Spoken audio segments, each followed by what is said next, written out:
All right, so today we're diving into a pretty fascinating figure, Abner of Burgos. Absolutely a really intriguing guy. Yeah, I mean, just imagine this. A prominent, Jewish philosopher, a rabbi, 13th, 14th century, totally immersed in that Aristotelian thought. And then, bam, around 60 years old, he does a complete 180, converts to Christianity, the Neoplatonic kind. It's a wild turn, right? Especially for someone so deeply entrenched in their intellectual world. Exactly. And it's more than just a biographical oddity. I think it really gets at how we grapple with those big philosophical and theological questions, how we shift our core beliefs, when faced with something new. Definitely. And for us as philosophers, I think it gives us a unique glimpse into that whole medieval landscape, that interplay between different traditions. It's fascinating. Totally. So for this deep dive, our main source is that in-depth entry on Abner of Burgos from, the Stanford Encyclopedia of Philosophy. Yeah. It's a really rigorous, scholarly resource. Yes. Lays out his life, his works, his arguments, the whole nine yards. A great resource for sure. Yeah, for sure. And our mission today, I think, is to really distill Abner's journey, like what led him to convert. Was there a philosophical underpinning to it? Right. Yeah. How original were his contributions, especially when he was challenging existing paradigms? And then what was his influence on subsequent thought? Not just within Judaism, but beyond too. Big questions. Yeah, big questions. So let's start with Abner before the change, before that big shift. What do we know about his background, his intellectual kind of formation? Well, like many medieval figures, the biographical details, they're a bit sketchy. A lot of what we know comes from Abner himself, particularly from his book, Mostrador de Justicia. Right. He was born in Burgos around 1260. It's a pretty important center for Jewish intellectual life back then, Castile and all that. Before his conversion, he was a respected guy in the community, a book trader, had a rabbinic role, and some even speculate he might have been a physician. Interesting. Yeah. And he also headed a yeshiva. That suggests he was a teacher, a leader, an intellectual heavyweight. Now, philosophically, and this is key for understanding his later trajectory, all signs point to him being firmly in that Maimonidean Averroes school of thought. Okay, so remind us, what's that all about? Right, so this was a big intellectual current at the time. Think Maimonides himself, trying to reconcile Aristotelian philosophy with Jewish theology. Basically finding those rational foundations for religious beliefs. Okay, I see. So he wasn't just coming out of nowhere. He was rooted in this tradition that valued reason. Exactly, very much so. Now, there's this misconception floating around that Abner dabbled in Kabbalah before converting. What's a scholarly take on that? Yeah, that's a really important point. While some of his later ideas after converting might superficially resemble Kabbalistic stuff. Right. The consensus, at least according to the encyclopedia, is that he wasn't a Kabbalist before. Okay. A couple of reasons for this confusion, I think. First, there could be some coincidental overlaps, just similarities in ideas. Sure. And second, there was another Rabbi Abner around the same time who actually was a known Kabbalist. He's mentioned by Rabbi Isaac of Acre. So maybe some historical mix-up happened there. I see. The old case of mistaken identity. Exactly. Yeah. But when you look at the sources Abner used before converting, they're primarily philosophical, rabbinic, the mainstream tradition. He relies a lot on Maimonides, which is interesting because later, as an apostate, he rarely quotes him. Fascinating. So his foundation was really in that rationalist philosophy, not mysticism. Right, which makes his conversion even more interesting. It wasn't a mystic-to-mystic thing. It was a rationalist within Judaism becoming something completely different within Christianity. Exactly. So what were the events? What started to shake his faith, push him towards this path? Well, the encyclopedia points to this pretty dramatic incident in Avila in 1295. There was this whole thing about a false messiah. Okay. The Jewish community there, they went out to greet him, expecting the real deal, But instead, they're met with this, get this, rainfall of crosses. Whoa, hold on. A rainfall of crosses. Yeah, apparently they stuck to their clothing. That's wild. It is. And Abner himself talks about it as this huge turning point. It seems to have really shaken him, made him question the whole exile of Israel thing. It planted the seeds of doubt, you could say. Rainfall of crosses. That's some powerful imagery, for sure. Shows how interpreting events, whether as miracles or symbols, can really shift your worldview. Totally. And it wasn't an overnight conversion, this doubt. It was a process. Right, a journey. Yeah. The encyclopedia mentions this period of about 22 years where he's wrestling with this.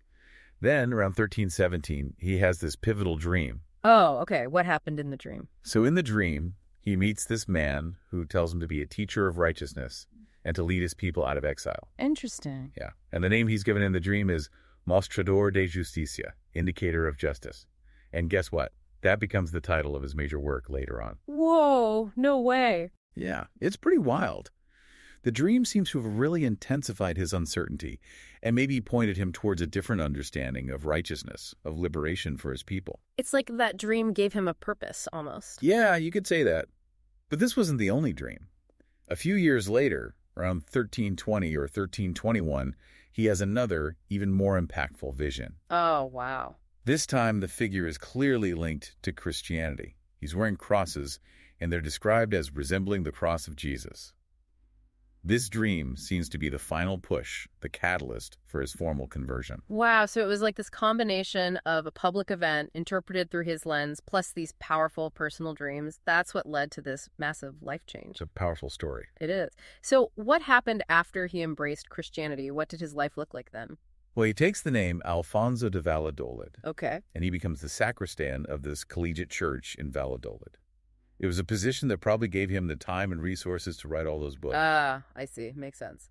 He became a real advocate for his new faith, trying to convince his Jewish friends and family about Christianity, thinking it was the way to end the exile. So he really leaned into it. Oh yeah, big time. He wrote tons of polemical works, specifically to persuade Jews to convert. And he got involved in those broader anti-Jewish efforts in North Castile in the 1330s. There's this notable event around 1335, 1336, where he has this public debate with a rabbi about a prayer, a Jewish prayer against apostates. Okay, so he's really in the thick of it now. Yeah, very much so. And this debate actually influenced King Alfonso XI to issue a decree in 1336 against reciting that specific prayer. Wow. Pretty influential. He kept at it, this work, until at least 1347. It's quite a transformation. So he poured all that intellectual energy into his new convictions. Let's talk about his written work. He was prolific, we know that. How can we categorize his output? Like, what buckets does it fall into? The encyclopedia divides it into three main categories: polemical, scientific, and philosophical. Okay, that makes sense. So the polemical stuff, we touched on that. That's him directly addressing the differences between Judaism and Christianity, trying to prove Christianity is superior. Right, right. Then there's his scientific work. Unfortunately, his major book, The New Philosophy, is lost, which is a shame because it would have given us a fuller picture of his scientific thinking. Too bad. Yeah. But we can glean some of his scientific ideas from other writings and from what his contemporaries said about him. Right, like piecing together the puzzle. Exactly. And finally, there are his purely philosophical works. They often overlap with his polemical stuff, but they also present these really original, sometimes radical arguments about metaphysics, epistemology, free will, all those juicy philosophical topics. Right. So let's dive into some of his key works, starting with Mostrador de Justicia, which translates to the indicator of justice. This seems to be one of his first and most important works after converting. Definitely. So what's its structure, and what are the main points he's making? It's structured as a debate, a dialogue between a Christian master and a Jewish rebel, which was pretty common for polemical writing back then. Okay. But here's the twist. Unlike most of these dialogues, the rebel doesn't convert at the end. Oh, that's different. It is. Mm-hmm. Unfortunately, the original Hebrew is lost. We only have a Castilian translation, probably done by Abner himself. Okay. It's a big book, 10 chapters, each tackling a specific point of contention between Judaism and Christianity. And what are some of those key issues he's grappling with? Oh, he covers a lot of ground. The first chapter sets the stage for the whole debate. He even allows for philosophical reasoning and discussing religious differences, which is interesting. Okay. Then he talks about the new law brought by the Messiah, arguing for the Christian version, of course. Right. He delves into divine revelation, why it's justified. He argues about the Messiah's death, its significance for Adam's sin. That was a big debate between Jews and Christians. Yeah. Then, really important for him, several chapters are dedicated to his arguments for the Trinity and the Incarnation.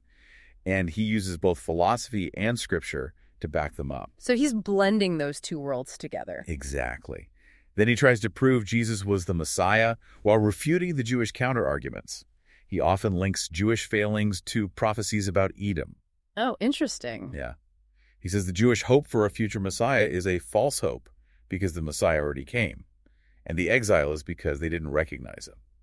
And finally, he argues that Christians are the new holy nation of Israel, while Jews are no longer fit to return to the land. Whoa, that's a pretty strong statement. It is. So, as you can see, it's a really comprehensive, systematic engagement with those core theological differences. Yeah, sounds like it. And for us, from a philosophical perspective, it's interesting to see how he uses reason to support theological claims. Absolutely.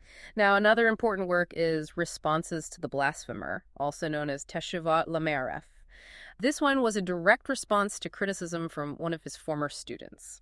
Yes, exactly. It gives us a more personal look at his arguments. So tell us, what was the context for this and what were the main points he's making? So it was a direct response to his former student, Rabbi Isaac Polgar. Polgar criticized Abner's newly adopted views on determinism and Christianity, and unlike Mostrador de Justicia, this one survived in both Hebrew and Castilian, so we get a more unfiltered look at his writing. Okay. Now, it's not divided into chapters, but basically addresses four main things. First, he goes after Polgar, personally and philosophically, questioning his intellect and the validity of his criticisms. Oh, so he's not holding back. Nope. Then he lays out his arguments for the Trinity, but more concisely and focused than in Mostrador de Justicia. Okay. Then he argues for the necessity of the Incarnation, again, using both reason and revelation. And finally, a big chunk of the work is dedicated to proving Christian beliefs using Jewish sources, especially that the Messiah had already come in the form of Jesus. So he's really trying to use their own tradition against them in a way. In a way, yeah. But there's something else about this work that makes it philosophically important. Oh, what's that? Well, in Responses to the Blasphemer, he makes this really interesting distinction between what he calls regular Jews and Jewish philosophers, like Polgar. Okay. He says ordinary Jews still have some level of faith, so they could potentially convert and be saved. Right. But he sees Jewish philosophers as being in a more precarious position. How so? He criticizes their intellectual pride, their elitist views, especially this idea that only those who achieve advanced knowledge get the afterlife. He says this arrogance leads them to reject Christianity, leaving them without a path to salvation. Wow. So he's basically criticizing intellectualism within Judaism, and he's saying that coming from someone who is deeply into philosophy himself. It's a very interesting perspective, and some scholars even think this critique might have influenced Hasdai Crescas. Crescas, but he was a staunch defender of Judaism. It was. Yeah. It just shows how Abner's ideas sparked debate and influenced Jewish thought, even as he was arguing for Christianity. Right. It's like he's stirring the pot, even within his own former community. We also briefly mentioned Libro de la Ley and Sefer Teshuvot HaMeshubot. What are those about? Right. Libro de la Ley, that's Book of the Law, only survives in fragments in Castilian. From what we can tell, he argues that Jews forgot the hidden meanings, the secrets of the Torah. And he says these secrets are actually revealed in Christian doctrines, especially the Trinity. So he's saying Christianity holds the key to understanding Judaism, essentially. In a way, yeah. And then there's Sefer Teshuvot HaMeshubot, the Book of Responses to the Apostasies. It's in Hebrew and has these three polemic letters. They're all about interpreting biblical passages to show that the Messiah has already come, fulfilling the prophecies. So continuing that same line of argument, okay, so we see Abner as this engaged intellectual, constantly writing, arguing for his beliefs, but you mentioned an original philosophical critique. Let's talk about some of his core philosophical ideas, starting with his understanding of the Trinity and Incarnation. It seems he had a unique take on these. He did. He didn't just accept the standard interpretations. Right. He used Neoplatonic concepts, the hierarchy of being, emanating from a single source to develop his own justifications and interpretations. For the Trinity, he argued that it was philosophically necessary to explain the diversity and complexity of the world. He proposed this ultimate infinite force, which he identified with God the Father. But then, to prevent this force from annihilating finite matter, he introduced a transformer, which was the Son. This transformer adapts the infinite to the finite. Okay, that's interesting. So the Son acts like a mediator. Exactly. Yeah. And he even distinguishes between a superior Son, which is transcendent, purely divine, and an inferior Son, which is the divine essence present in the world. The superior Son is the transformer. This is already quite different from traditional Christian thought. It's like he's creating his own philosophical system within Christianity. Yeah, very much so. And how did he view divine attributes within this Trinitarian structure? He made this interesting distinction between attributes that are God's essence and those that are essential to God. Okay, I'm listening.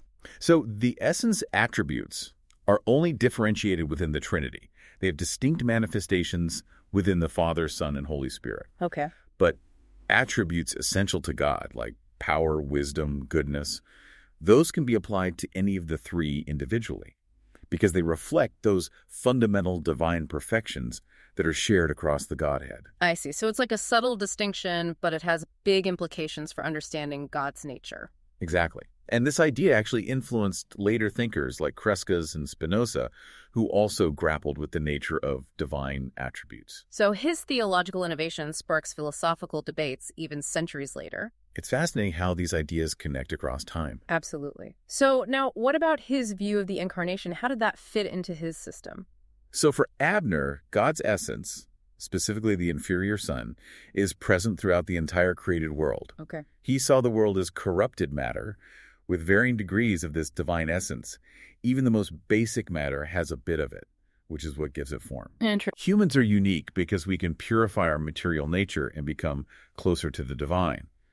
But Jesus, he was born of the highest matter, the purest form, allowing him the highest possible union with the divine essence.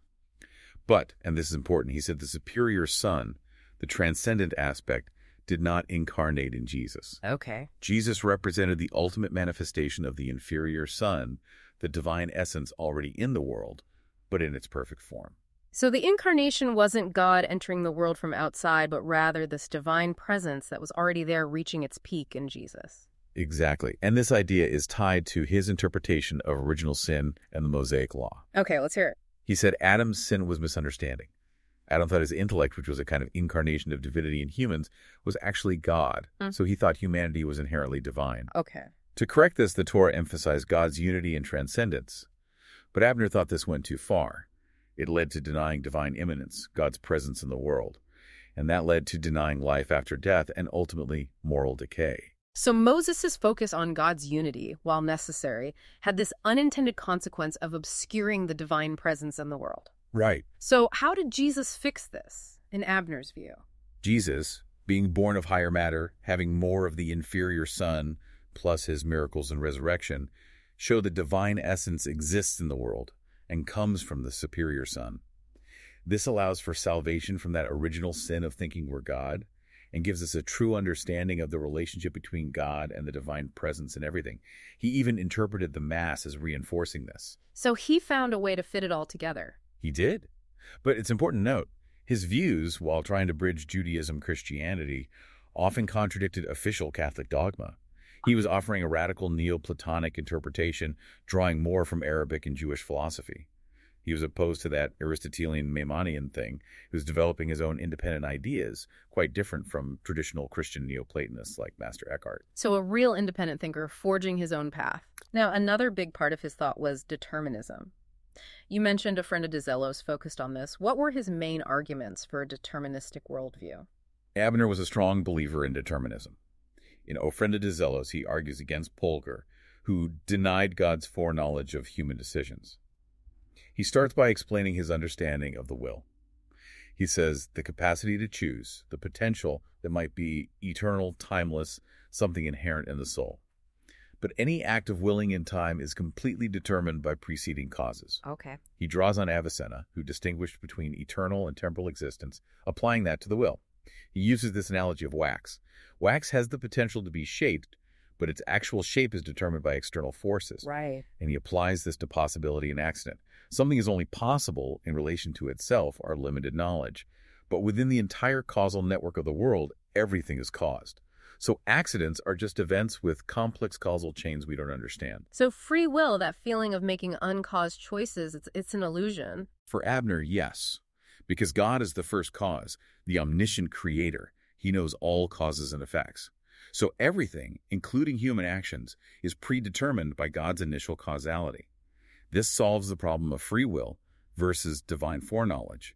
There's no conflict if everything is already determined. Makes sense logically, but then how can God command us to do things and judge us if we have no choice? The big theological dilemma. Abner addresses this. He says, forbidden actions are inherently bad. Punishment is not divine retribution, but the natural consequence of those bad actions. And commandments, they're meant to influence us towards good by providing incentives and disincentives. He compares it to a father giving medicine to his son. It works whether the son feels he has a choice to take it or not. Similarly, the Torah and its rewards and punishments guide people towards beneficial actions, even without free will. Interestingly, a friend of Dezelos, written after converting, hardly has any Christian arguments. It's full of Jewish philosophical sources, so he's still engaging with these Jewish debates. Yeah. He's considered the first medieval Jewish philosopher to argue for a full deterministic system. His views were super influential on later thinkers like Crescus and Spinoza, but he also faced opposition from guys like Pulgar, Moses of Narbonne, and Joseph ben Shemtov. So he was a controversial figure, but his ideas clearly made waves. Definitely. He really shook things up. Now, on to his critique of Aristotelian science. Sadly, his main work on this, The New Philosophy, is lost. But what can we learn about his scientific views from what remains? It's a shame that book is gone. But we can piece things together from other writings, like Mayasher Ekob and from summaries by Pulgar, and even some passages in Mostrador de Justicia. One interesting point is his radical view on prime matter, that fundamental substance Aristotle talked about. Yeah. Abner rejected the idea that physical bodies are inseparable from their properties, like size, weight, shape. He thought a body could exist without those properties, which is pretty counterintuitive to the Aristotelian view. And he even connected this to the Mass. Oh, wow. How so? In Mostrador de Justicia, the Jewish rebel argues against transubstantiation. He asks how Christ's body could be in multiple places, how the bread and wine look the same despite this transformation. While Abner appeals to the miracle, he also gives this philosophical explanation based on his idea of pure divine existence underlying all bodies. Okay. He says you strip away all a body's forms and properties, what remains is this pure divine existence, infinite, without boundaries or weight. And he identifies this with Jesus' flesh and with prime matter itself. So he's using this concept to explain how Christ's body can be present in multiple places at once. Exactly. It's a really innovative attempt to connect philosophy and theology, and it's based on a pretty radical reinterpretation of Aristotelian physics. Definitely outside the box thinking. For sure. And he didn't stop there. He also criticized Aristotle's ideas about place and motion. Okay, tell me more. Abner disagreed with Aristotle's definition of place as the limit of the encompassing body, and how that explains natural motion, with elements moving towards their natural place. He separated the idea of a physical object from dimension, saying space exists independently of bodies, place is just the dimension a body occupies.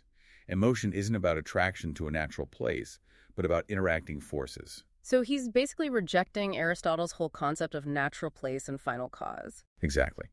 And we know from Pulgar that Abner also argued for the void, empty space, which Aristotle denied. This is similar to what Crescus argued later. What's amazing is that Abner was doing this around the same time as William of Ockham, and seemingly independently. He wasn't influenced by those late scholastic thinkers, and his critique of Aristotle, especially his ideas about space and matter, influenced Crescus, and through him, even guys like Pico della Mirandola and Renaissance philosophy. So he was a pioneer, challenging the dominant scientific paradigm of his time. Without a doubt. Finally, let's talk about Abner's legacy, his lasting influence. The encyclopedia distinguishes between his impact on the Jewish-Christian debate and his wider philosophical impact. Right. So his polemical works were used in that debate for centuries, by Christians converting Jews, by Jewish converts justifying themselves, and by Jewish thinkers refuting his arguments. But his philosophical ideas had less direct impact on Christian theology. Maybe because Christians focus more on his use of Jewish sources than on his unique theological interpretations. So his most lasting philosophical influence was within Judaism. Yes, especially his determinism. It caused huge debates among Jewish philosophers in the 14th and 15th centuries, with many arguing against him. But his most significant follower was Hasdai Crescus. Crescus. But he was a strong critic of Christianity, wasn't he? He was. But he adopted and developed several of Abner's ideas, like determinism, divine attributes, and the critique of Aristotelian science. So it's mainly through Crescus that Abner's philosophy influenced both Jewish and, indirectly, Western thought after the medieval period. So even though he converted and tried to bring others to Christianity, his most lasting impact was on the tradition he left behind. It's a fascinating twist. It is. So Abner, a life of huge change, intellectual and spiritual, leaving behind a complex and controversial body of work. He was a pioneer, arguing for determinism, critiquing Aristotle, a truly original thinker. Absolutely. And for us as philosophers, what's striking is his relentless pursuit of reason, even when it led him to reinterpret traditions and challenge orthodoxy, both in Judaism and Christianity. It makes you think about how we balance tradition and reason, how we search for truth. That's a great point. How do we reconcile established frameworks with critical thinking? And does Abner's attempt to bridge different systems, even with all the contradictions, have something to say about our own intellectual challenges today? Deep questions. Deep questions indeed. And for those who want to delve deeper, we encourage you to explore Abner's works and the world of medieval Jewish philosophy. It's a journey into a mind that crossed boundaries and left a lasting mark on the history of ideas. It definitely is. So until next time, keep diving. Keep thinking.